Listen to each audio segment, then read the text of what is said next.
रूस के तटवर्ती इलाके कामचाटका में आज 8.8 तीव्रता का शक्तिशाली भूकंप आया।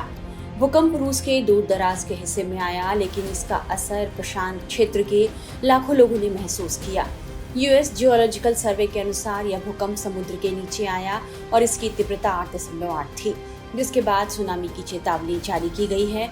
रूस में भूकंप से किंडरगार्टन स्कूल की इमारत को नुकसान पहुंचा है। अच्छी बात यह रही कि भूकंप के समय इमारत में कोई भी नहीं था।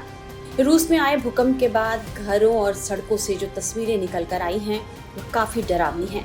रूस में आए भूकंप के बाद जापान और अमेरिका में भी सुनामी चेतावनी जारी कर दी गई है।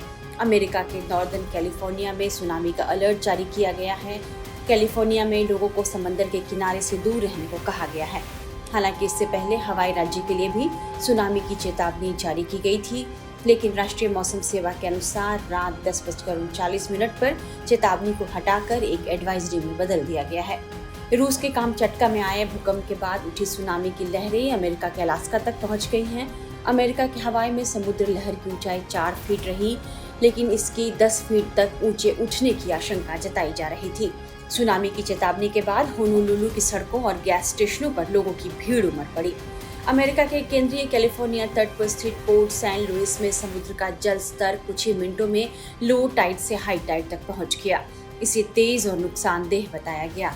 यह जानकारी नेशनल वेदर सर्विस ने सोशल मीडिया पर शेयर की। अमेरिकी सुनामी चेतावनी केंद्र का कहना है कि अगले कुछ घंटों में पश्चिमी अमेरिका के अलग अलग तटीय इलाकों में लहरें पहुंच सकती हैं। अमेरिकी राष्ट्रपति डोनाल्ड ट्रंप ने रूस में भूकंप के बाद कैलिफोर्निया और हवाई के तटीय इलाकों में सुनामी की चेतावनी के बाद लोगों को सतर्कता बरतने को कहा है।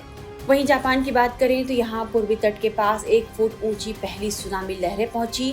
जापान ने 20 लाख लोगों को हटाकर सुरक्षित जगहों पर पहुंचा दिया है। साथ ही फुकुशिमा परमाणु रिएक्टर को भी खाली करा लिया गया है। सुनामी लहरें तटीय क्षेत्र के विभिन्न भागों तक पहुंच गई हैं, जिससे देश भर में परिवहन बाधित हो गया है। जापान के चीवा प्रांत के सोशा शहर में कुजुकुरी तट पर लहरें टकराती नजर आईं। सुनामी की चेतावनी के बाद जापान के लोग टेरेस पर चढ़ गए। लोगों को इमारतों की छतों पर देखा जा सकता है। जापान ने कहा है कि सुनामी की लहरें 1 से ज्यादा दिन तक आ सकती हैं। प्रधानमंत्री शिगेरू इशिबा ने जनता को संबोधित करते हुए लोगों से सुनामी की चेतावनी वाले क्षेत्रों को खाली करने का आग्रह किया है। रूस में आए भूकंप के बाद चीन, फिलीपींस, इंडोनेशिया, न्यूजीलैंड, पेरू और मैक्सिको ने भी अपने तटीय इलाकों में सुनामी अलर्ट जारी किए हैं।